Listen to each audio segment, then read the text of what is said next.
জগন্নাথদেব উঠে পড়েছে, দেখতেই পাচ্ছেন। আর এই যে আমার ছেলে শুয়ে আছে। নমস্কার, নতুন একটা ভিডিও নিয়ে চলে আসলাম। উঠে পড়েছি, ফ্রেশ হয়ে গেছি। মাসি এইমাত্র কাজ করে গেল। আমি আজকে একটু দেরি করেই উঠেছি, রান্নাবান্না অত চাপ নেই বলে।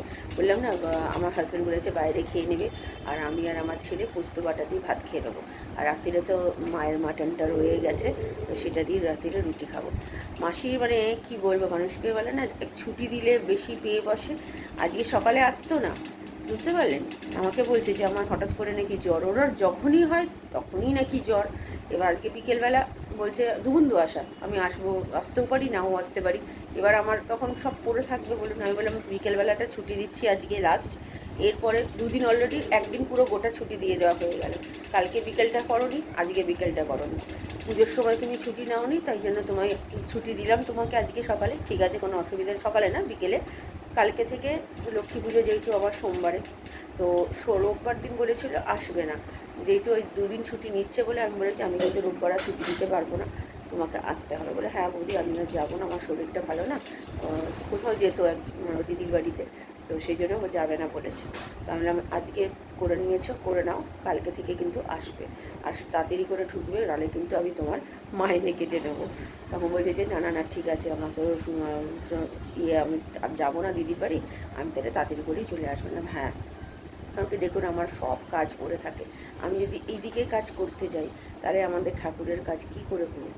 আমার হাজব্যান্ড একা করবে সব কিছু, এটা তো হয় না না। তো সেই জন্য মানে কালকে যেহেতু ছুটি পেয়েছে, আজকে মানে পুরো ভেবেছিল আজকের দিনটা পুরো ছুটি নিয়ে নেবে। এবার আমাকে যেহেতু বলে যায়নি, সেই জন্য আর মেয়ে তো বলে না, উপরে কাজ করে কিন্তু মেয়ে এসে বলে না। তো যাই হোক, সেই জন্য এসছে সকালবেলা, ভাগ্যিস এসছে, নাহলে তো সব পড়েই থাকতো। তো তাই বললাম আজকে বিকেলটা তোমায় ছুটি দিলাম, কালকে থেকে আসবে। তো ঠিক আছে, চলুন এখন ছেলেকে তুলবো, একটু পরে তুলবো। এখন রান্নাঘরে যাই, চা করি, চা খাই, আমি আবার পরে আসছি। চা বসিয়ে দিয়েছি, দুজনেই খাবো চা। আর ওয়েদার এরকম অবস্থা, এখন মেঘলা মেঘলাই আছে, রোদ্দুর ওঠেনি। মাসিতে চলে গেছে। আর এখানে দুধ জাল দিচ্ছি, মানে ভেতরে দুধ নেই, পুরনো দুধ ছিল, সেটাই জাল দিয়ে রাখছি। আর জামা কাপড় মেলা হয়ে গেছে, ওখানে রেখেছি। এখন আগে চাটা করে খাই। আর আমার হাজব্যান্ড গেছে পাম্প বন্ধ করতে, তো ছিল চাটা করি। চা পাতা দিয়ে দিয়েছি, ফুটেও গেছে। তো চলুন আর একটু ভালো করে ফুটি। আমি বললাম আর একটু ভালো করে ফুটি, বুঝতে পারছেন কি উল্টোপাল্টা বকছি। ফোটাই বলতে গিয়ে বলছি ফুটি। চলুন ফোটাই। এই যে চা হয়ে গেছে, তো দুধও মোটামুটি ফুটেই যাবে এক্ষুনি। তো চলুন চাটা খাই, পরে আসছি। 10টার ঘন্টা বাজছে। সকালবেলা উঠেই ওনার চোখের পাতা পড়েছে, তাই উইশ করছে। কি উইশ করছিস রে? যাতে আমার মামার বাড়ি যেতে পারিস, না পড়াশোনা এখন করতে হবে না, ছুটি যেন আরও লং টাইম ধরে চলে, সেই উইশ। ও দেখুন দেখুন, কত একদম চিন্তা। হলেও কিছু গেছে? কী উইশ করলি বলবি না? মনটা কি খারাপ লাগছে? কতটা লাগছে? অনেক? কার জন্য বেশি লাগছে? সবার জন্য? ওরে বাবা রে। ঠিক আছে, আবার যাবো, ঠিক আছে, চিন্তা করো না, ভালো ছিল তো। চলো উঠে পড়ো। ঘরে চলে গেছি। আমি তো পোস্তটা বাটবো, আজকে কাঁচা পোস্ত দিয়ে দুপুরে আমি আর আমার ছেলে ভাত খাবো। আমার হাজব্যান্ড বললে আমি আর খাবো না, বাইরেই কিছু খেয়ে নেবো, মানে মানে থালি মানে ওই সবজি ভাত খেয়ে নেবে। আর এখানে বৃষ্টি শুরু হয়েছে দেখুন, সকাল থেকে মানে মেঘলা মেঘলা ছিল, কিন্তু তবুও বৃষ্টি ছিল না, ভালো লাগছিলো। কিন্তু এখন আবার বৃষ্টি, মুষলধারে বৃষ্টি শুরু হয়েছে। তখন তো টিপটিপ করতে মানে করে পড়তে শুরু করলো, পরে এই সময় ভীষণ জোরে বৃষ্টি পড়ছে। তো তাই জন্য এই যেমন করি প্রত্যেকবার, মানে কাঁচা লঙ্কা দিয়ে একটুখানি করে নিলাম। আর ওইদিকে ভাতও বসিয়ে দিয়েছি, একসাথে তাহলে দুটো হয়ে যাবে। আর ছেলেকে দুধ দিয়ে দিয়েছি, ছেলে দুধ খাচ্ছে, ভাত মোটামুটি হয়েও গেছে। তো পরিষ্কার করে নিচ্ছি, খুব নোংরা হয়েছিল, সেই পরিষ্কার করা হয়েছিল। তারপর তো আর মিক্সি আর বার করা হয়নি, তো করে নিয়ে আমার হাজব্যান্ড বেরিয়ে যাবে বাইরে, যেহেতু খাবে সেটাও সময় লাগবে, তাই দুপুরের খাবার বেড়ে নিয়েছি, দেখতেই পাচ্ছেন। কাঁচা পোস্ত, তেল, নুন আর লঙ্কা দিয়ে ভালো করে মেখে ছেলেকে খাইয়ে দেবো, তারপরে আমি খাবো। আমার হাজব্যান্ড তো বেরিয়ে গেছে অনেকক্ষণ, ও বাইরে আগেও বলেছি খেয়ে নেবে। আর এইটু পোস্ত রয়েছে, সব পোস্ত লাগবে না যদিও, কারণ কি আমি খাওয়ার পর থেকে যাবে। আগামীকাল রান্না করব, কিছু একটা পোস্তর কিছু করে ফেলবো, পেঁয়াজ পোস্ত হোক বা পটল পোস্ত হোক, যা হোক কিছু একটা করে ফেলবো। তো ঠিক আছে, চলুন খাওয়া দাওয়া সেরে নিই। গান চলছে জোরে জোরে, তাই ভয়েস ওভার। দুপুরে কেমন খেলি? ভালো লাগলো কাঁচা পোস্ত দিয়ে? কেমন লাগছে আজকে? কালকে টিটলা বাড়ি থেকে চলে আসার পরে ভাল লাগছে না? মন খারাপ করছে? কি করবে বলো, এটাই তো নিয়ম, আসতে তো হবেই বলো। কালকে না হলেও আজকে আসতে হতো, তাহলে তোমার আজকেও তোমার মন খারাপ হতো, তাহলে কি হতো? হতো না? এটা বললে আমাকে বিশ্বাস করতে হবে? তাহলে বোকার মতো কথা বলছো। আবার যাবো তো পুজো, তোমার পরীক্ষা না আবার বলো সামনে এই স্কুল খুলবে তারপরেই পরীক্ষা দিয়ে দেবে, তাহলে তোমাকে পড়াশোনা করতে হবে তো বলো। দুপুরবেলা কিন্তু যাও, এখন একটু পড়াশোনা করে নাও, পুজো হয়ে গেছে, পুজোর সময় খুব আনন্দ করেছো, আমি তোমায় কিন্তু একটা দিনও পড়তে বসতে বলিনি, এবার কিন্তু তোমাকে একটু পড়তে হবে। হ্যাঁ, যাও, ভালো ভালো ছেলের মতো একটু পড়াশোনা করে নাও, তাহলে আর লক্ষ্মী পুজো পরে আন্টি আসবে, আন্টির কাছে তাহলে রিভাইজ দেবে, তাহলে পরীক্ষার সময় ভালো রেজাল্ট করতে পারবে, বুঝতে পারলে? গুড ইভিনিং, এখন 3টে বাজতেই চললো। খাওয়া দাওয়া আজকে একটু তাড়াতাড়ি সারা হয়ে গেছে, ছেলেকে খাইয়ে দিয়ে তারপরে আমি খেলাম। তো বৃষ্টি এখন মানে মেঘলা করেছে, বৃষ্টি মনে হয় হবে। তো বৃষ্টি তো আর পেছন ছাড়ছে না, তাও যে পুজোর মধ্যে হয়নি এটাই ভগবানের মানে অশেষ কৃপা। তো যাই হোক, আপাতত এখন একটু শোবো, রেস্ট নেবো। ঘুমিয়েছি কালকে, বেশ ভালোই রাত্রিরে ঘুম হয়েছে, কিন্তু পরশু দিন বাপের বাড়িতে না একদম ভালো ঠিক মতো ঘুম হয়নি। অ্যাকচুয়ালি মাটিতে শোয়ার অভ্যেস নেই, তো এবার খাটটা যেহেতু নিয়ে চলে এসছে এখানে, তো নিচে মারা বলছিল ওই ঘরে খাটে শুতে বলছিল। আমি তো বাবা মা নিচে শোবে, আমরা খাটে শোবে, এটা কি হয় বলুন না, কেমন লাগে দেখতে? তো আমার বাড়িতে আসলেও যখন আমার ওই ঘরে মানে এসি ছিল না, তখন তো আমরা এখানেই এক ঘরেই এসিতে শুতাম, তো তখন মাটিতে শুতাম। আমি বাবা মাকে ওপরে শুয়ে আমি নিজে শুতাম নিচে। তো আমি বাপের বাড়িতে গিয়ে কি আর বাবাকে আর মাকে কে নিচে শুয়ে শোয়া যায়? তো তার জন্য আমি শুই, জানলাম না থাক আমি নিচেই শুয়ে পড়বো। তো তার জন্য নিচে শুয়েছি, আর আমার কোমরে ব্যথা হয়েছে, সারা রাত আমি ঠিক মতো শুতে পারিনি। তো যাক, কি কোনো অসুবিধা নেই, একটা রাত্রির ব্যাপার ছিল, তো কোনো অসুবিধা হয়নি, কিন্তু 2-3 দিন থাকলেই না অসুবিধা হয়ে যেত।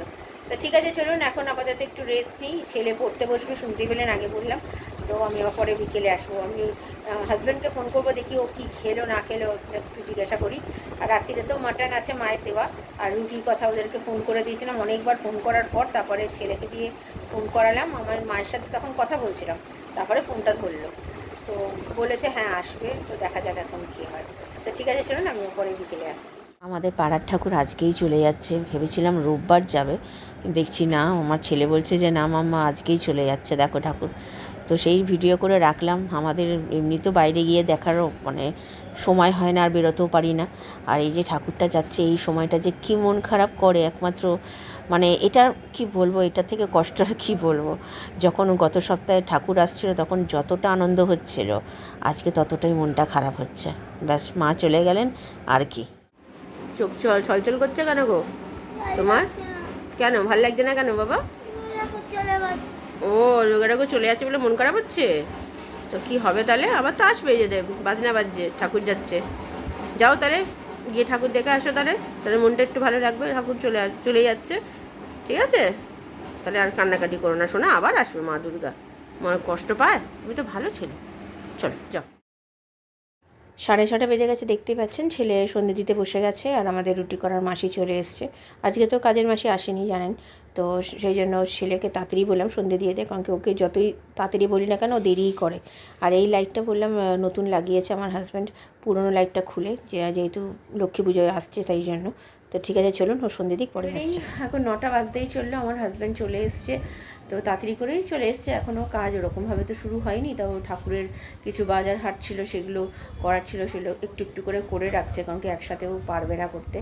তো এই হচ্ছে ব্যাপার। রাত্রিরে তো বললাম রুটি করে দিয়ে গেছে, আজকে বিকেলে তো মাসি আসেনি, কালকে মাসি আসবে কিনা সকালবেলা জানি না, বলে তো গেছে, আমি তো বলেই দিয়েছি আসার কথা, এখনও যতক্ষণ না দেখছি ততক্ষণ মানে এদের ভরসা করা যায় না, এই হচ্ছে ব্যাপার। তো হাজব্যান্ড এসে গেছে যখন, একটু পরে খাওয়া দাওয়া করবো, তো তাড়াতাড়ি করে খাওয়া দাওয়া করে শুয়ে পড়বো। এখন সকালবেলা কালকে উঠে কাজ বাজ, কালকে একটু কাজটা বেশি আছে, কারণ কি রান্নাবান্না সব কালকে করতে হবে দুবেলার জন্যই, তো কালকে চাপ আছে, রান্নাবান্না করার আছে যেহেতু। তো ঠিক আছে, চলুন আপাতত এখন একটু বসি, আমার হাজব্যান্ড একটু ফ্রেশ হয়নি, তারপর একেবারে এখন জামা কাপড় ভেজানো তো হয়ে গেছে, কিন্তু মানে এই গ্যাসটা পরিষ্কার করা হয়নি, সেটা পরিষ্কার করবো, তাহলে হয়ে যাবে। তো চলুন পরে আসছি। আজকে রাত্রির খাবার মায়ের এই মাটন আর রুটি, আমাদের এই আমার ছেলের আর আমার একসাথে সব নিয়ে নিয়েছি। তো চলুন খাওয়া দাওয়া সেরে নিই, 10টা বেজে গেছে অলরেডি, আর এখনও পরিষ্কার হয়নি, এটা পরে করব। তো একটু গল্প করছিলাম তাই দেরি হয়ে গেল। তো চলুন আগে খাওয়া দাওয়া সেরে নিই। মা কাঁচা লঙ্কা দিয়ে করেছে তাই কালারটা এরম লাগছে, আমি তো লঙ্কার গুঁড়ো দিয়ে করি। আমার হাজব্যান্ড তাই বলে, মানে আমার হাজব্যান্ডের পছন্দ হয় না, বলে তোমার মাংসই ভালো লাগে। তো খেতে টেস্ট হয়েছে, কিন্তু কালারটা ওরকম আসে না, বুঝতে পারছেন। তো চলুন খেয়ে নিই, পরে খাওয়া দাওয়া হয়ে গেছে, খুব ভালো খেয়েছি। আমার হাজব্যান্ড তো কালারটা দেখে বলছিল কেমন হবে, কিন্তু খুব ভালো হয়েছে, যেহেতু কাঁচা লঙ্কা দিয়ে করেছে কালারটা, সেই জন্য ওই লাল লাল কালারটা আসেনি, খেতে কিন্তু খুব ভালো হয়েছে। আর আমার ছেলে তো 2টো রুটি ছাড়া 3টে রুটি খাওয়াতে পারি না, কিন্তু এখন আজকে ও 3টে রুটি তো খেয়েছে, প্লাস মুখেটা যে শেষ হয়ে যাচ্ছে অমনি আমার হাজব্যান্ড আমাকে না ভ্যাঙাচ্ছে, জানেন তো, পাশে রয়েছে, দেখাতে পারছি না যেহেতু গায়ে জামা পরে নেই তাই, তো ওর ভ্যাঙাচ্ছে পাশে বসে বসে। তো যাই হোক, খুব ভালো খেয়েছি। আর আজকে মাসির ব্যাপারটা হচ্ছে, সকালবেলা আমাদেরকে কাজ করে যাওয়ার সময় বললো যে আরেকটা বাড়িতে যে কাজ করে, এখন মানে দিল্লিতে থাকে তারা, এসছে, আগে বাড়ি কাজ করতো এই বাড়িতে, এখন তারা কাজ থাকে না বলে কাজ করে না, তো সেই জন্য এসছে পুজোর মধ্যে, সেই জন্য মাসিকে কাজ করতে বলেছে। ওই বাড়িতে বললো আমি কাজ করতে যাব না। কি হয়েছে, আর এই যে থামস আপ ঢালবে বলে ওইটা রেখে দিয়েছে, মগটাকে খেয়েছিল পুজোর সময়, গ্লাসটা রেখে দিয়েছে। তো দেখে কাজে গেছে, আর আমার হাজব্যান্ডকে দেখে মানে লুকাতে যাচ্ছে, কিন্তু লুকানো কি আর যায়, আমার হাজব্যান্ড দেখে ফেলেছে। তো এই হচ্ছে ব্যাপার, কালকে আসুক দেখি। তো ঠিক আছে, চলুন ভিডিওটা তাহলে আর বড় করছি না, ভালো লাগলে লাইক শেয়ার সাবস্ক্রাইব করবেন, কালকে নতুন একটা ভিডিও নিয়ে চলে আসবো। আপনারা ভালো থাকবেন, সুস্থ থাকবেন, নমস্কার।